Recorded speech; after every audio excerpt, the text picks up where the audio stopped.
My daddy can beat up your daddy. Ah!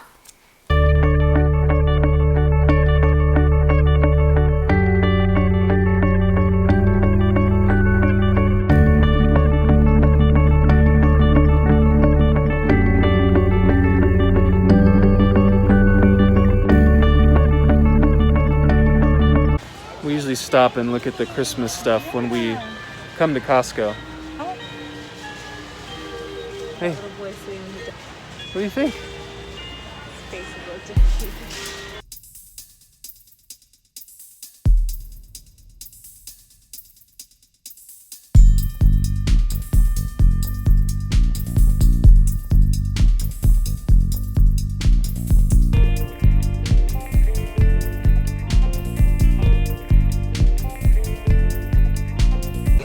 It was a little awkward filming in Costco today.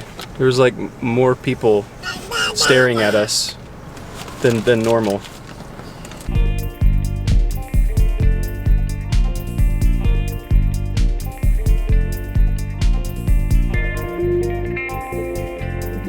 When was the last time we were here? I was trying to do a photo shoot when I was pregnant with Justice. So over 4 years ago? Mm-hmm. Yeah. Probably closer to 5 years ago. Mm-hmm. Yeah.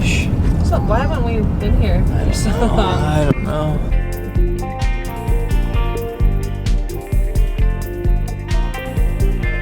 We are here at Red Rocks Amphitheater. We're gonna walk around. So this place has special significance to me and this lovely lady over here. This is where we had our first date, right? Yes.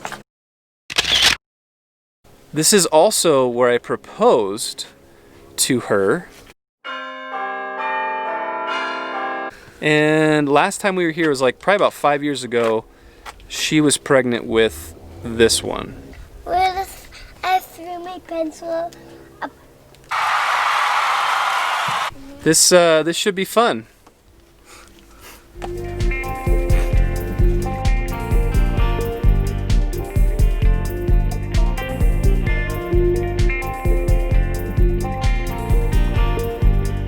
So today is day 194, and we're covering Isaiah 35 and 36. I talked to the camera while I walked just because it's a unique effect for the cinematic feel of the vlog. So this spot right here where this bush is, that's where I proposed to Monet like 7 years ago, probably, over 7 years ago.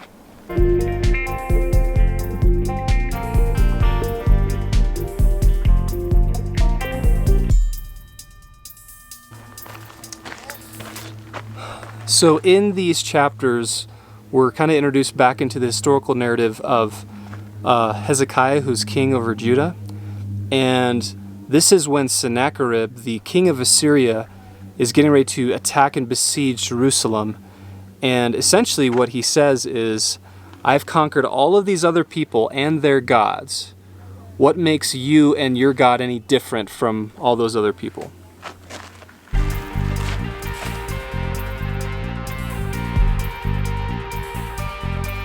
You remember when you were in kindergarten and you were at like recess or the playground and you would say to the other kids, my dad could beat up your dad? Yeah, well, my dad could beat up your dad. That's kind of what's happening here in our passage. Sennacherib's basically saying, my God can beat up your God. Well, at least that's what he thinks. So back then, and even a little bit today, if ever a culture or a people there, like they took over another people, it was very clearly depicted that their God was greater than the people's God that they overcame. It's a crazy lady.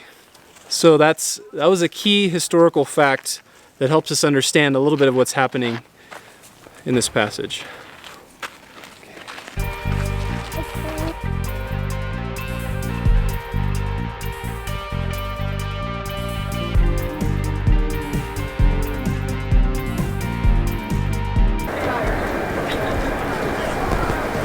What in the world? That guy's crazy.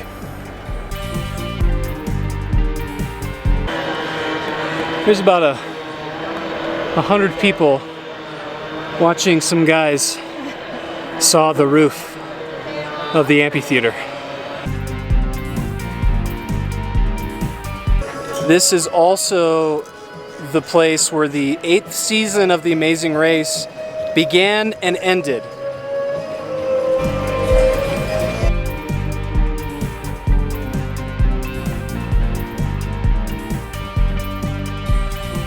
I would fly the drone, but there's a strict no drone flying policy here in Red Rocks Amphitheater. Plus, I really don't feel like getting my drone taken away or getting ticketed.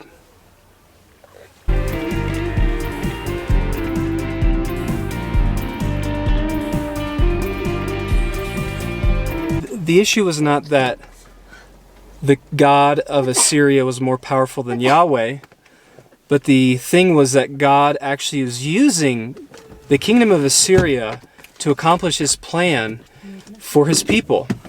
It's not in the context of this story, but back in Isaiah chapter 7, God talks about how he's using Assyria to accomplish his goal with the people of Israel, and essentially that God, he has rule and reign over the nations, and those people, they think that they're the ones in power, but ultimately it's God who is in power. Why are you? Because I'm all gross. No, you're not gross, you're gorgeous. My dad can beat up your dad. Are you talking to me?